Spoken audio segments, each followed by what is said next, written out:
Toute l'actualité du Racing Club de Lens en moins de 3 minutes, c'est tout de suite et c'est dans le JTL.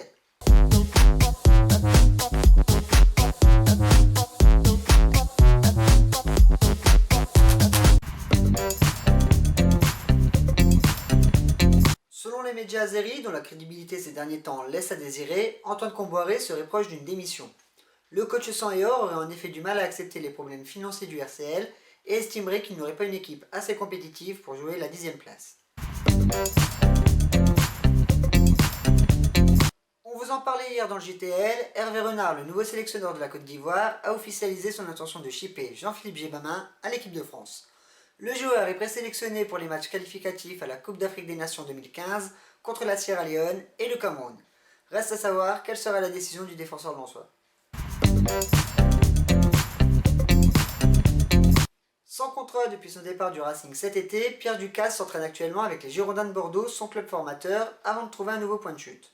Questionné sur son parcours lensois sur le site du club au Scapulaire, le milieu de terrain vous gardez une bonne expérience de son aventure sans Eor. Une bonne expérience, même si j'ai connu mes premières blessures là-bas.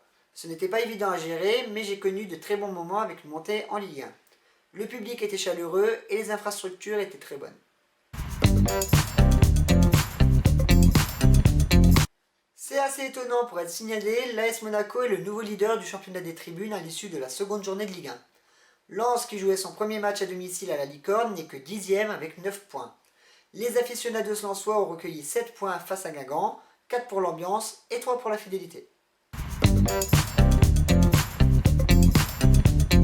Notre joueur mystère d'hier était Cyril Roll et c'est Tony Torres qui fut le premier à le trouver. Aujourd'hui, un nouveau joueur, c'est parti. Je vous rappelle que pour jouer, c'est très simple, la page Facebook, le JTL, le JT Lensois, le compte Twitter, @le JTL, ou via les commentaires YouTube. Merci d'avoir suivi cette nouvelle édition du JTL, n'hésitez pas à partager la vidéo sur les réseaux sociaux, on compte sur vous. Nous, on se retrouve demain, allez Lens!